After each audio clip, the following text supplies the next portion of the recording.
नमस्कार. CBSE म्हणजे आपलं केंद्रीय माध्यमिक शिक्षण मंडळ एक खूप मोठा निर्णय घेऊन आलंय. 2025-26 या शैक्षणिक वर्षापासून 10वीच्या परीक्षा पद्धतीत एक मोठा बदल होतोय. चला पटकन समजून घेऊया की हे नवीन धोरण नेमकं आहे तरी काय आणि त्याचा आपल्यावर काय परिणाम होणार आहे. हा प्रश्न एकदम बरोबर आहे की जर पहिली परीक्षा द्यायचीच आहे, ती आवश्यकच आहे, तर मग ही दुसरी परीक्षा कशासाठी? आणि याच प्रश्नाच्या उत्तरातनं या सगळ्या नव्या पॉलिसीचं मूळ लपलेलं आहे. आज आपण काय काय बघणार आहोत तर एका परीक्षेचा तो प्रचंड दबाव काय असतो, त्यावर 2 प्रयत्नांचा उपाय कसा काम करेल, विद्यार्थी, पालक आणि शाळांवर त्याचा काय परिणाम होईल आणि या नव्या सिस्टीममध्ये सगळ्यांची नवी कर्तव्य काय असतील. आणि हो, शेवटी हेही बघू की हा बदल फक्त मार्कांसाठी नाहीये, त्यामागे खूप मोठा विचार आहे. चला तर मग पहिल्या मुद्द्यापासून सुरुवात करूया. आत्तापर्यंतची पारंपरिक पद्धत होती म्हणजे वर्षातून एकदाच परीक्षा, त्यामुळे किती प्रचंड दडपण येत होतं ते आधी समजून घेऊया. याला म्हणतात हाय स्टेक परीक्षा. म्हणजे काय तर एका दिवसाच्या कामगिरीवर विद्यार्थ्याचं पूर्ण भवितव्य ठरतं. विचार करा, वर्षभर मेहनत करायची आणि ऐन परीक्षेच्या दिवशी तब्येत बिघडली किंवा काही टेन्शन आलं तर सगळी मेहनत पाण्यात.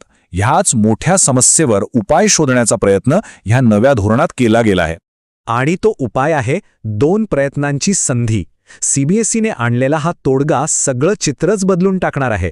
चला बघूया हे नेमकं कसं काम करणार आहे. हा निर्णय काही असा अचानक घेतलेला नाहीये. आपलं राष्ट्रीय शिक्षण धोरण 2020 स्पष्टपणे सांगतं की बोर्डाच्या परीक्षा हाय स्टेक असायला नकोत. म्हणजे एका परीक्षेने विद्यार्थ्यांच्या भविष्याचा फैसला होऊ नये. याच विचारातून या नव्या पॉलिसीचा जन्म झालाय. इथे बघा, दोन्ही पद्धतींमधला फरक अगदी स्पष्ट दिसतोय. जुन्या पद्धतीत एकच फायनल परीक्षा होती, त्यामुळे ताण प्रचंड होता. आता नवीन पद्धतीत 2 संधी मिळतील, त्यामुळे सुधारणा करायला वाव आहे. आणि सगळ्यात महत्त्वाचं काय तर दोन्हीपैकी ज्या परीक्षेत जास्त मार्क मिळतील तेच ग्राह्य धरले जाणार. यालाच बेस्ट ऑफ 2 अटेम्प्ट्स असं म्हणतात. आता हा बदल फक्त कागदावरचा नाहीये. याचा थेट परिणाम विद्यार्थी, पालक आणि शाळा या सगळ्यांवर होणार आहे. नक्की काय फरक पडणार आहे, चला एकेका घटकाचा विचार करूया. सुरुवात करूया पालकांपासून. त्यांच्यासाठी या निर्णयात काय आहे? खरं तर पालकांसाठी हा एक मोठा सुटकेचा निश्वास आहे. मुलांचं भवितव्य एकाच परीक्षेवर अवलंबून नाहीये, या विचारानेच मानसिक ताण कमी होईल.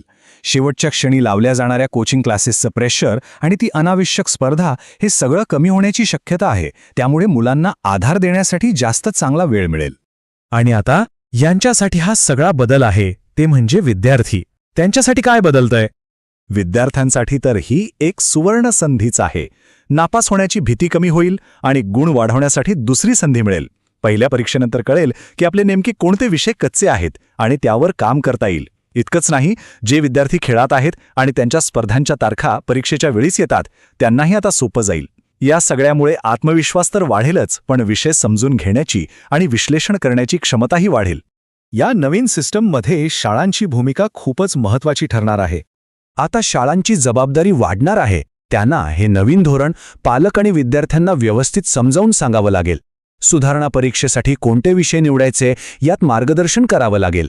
इतकंच नाही तर त्या विद्यार्थ्यांसाठी विशेष शिकवणीची सोयही करावी लागेल. मुलांच्या अभ्यासातल्या कमतरता ओळखून त्यांना मदत करणं हे आता शाळेचं महत्त्वाचं काम असेल. ठीक आहे, संधी तर मिळाली आहे, पण तिचा योग्य फायदा घेण्यासाठी काही नवीन कर्तव्यसुद्धा आहेत. या नवीन प्रणालीत यशस्वी व्हायचं असेल तर नक्की काय करायला हवं ते पाहूया. एक गोष्ट लक्षात ठेवली पाहिजे, ही दुसरी संधी म्हणजे काही रिलॅक्स व्हायचा मार्ग नाहीये. पहिली परीक्षा पूर्ण गांभीर्याने द्यावीच लागेल, ती अनिवार्य आहे. त्यानंतर निकालाचं विश्लेषण करून हुशारीने ठरवावं लागेल की कोणत्या विषयात सुधारणा करायची आहे. सगळी कागदपत्र वेळेवर आणि बरोबर भरणं गरजेचं आहे. आणि हो, मार्गदर्शनासाठी शाळेच्या सतत संपर्कात राहणं खूप महत्त्वाचं आहे. आणि आता आपण येऊया शेवटच्या पण सगळ्यात महत्त्वाच्या मुद्द्याकडे. हा बदल फक्त जास्त मार्क मिळवण्यासाठी नाहीये, यामागे खूप मोठा आणि दूरगामी विचार आहे.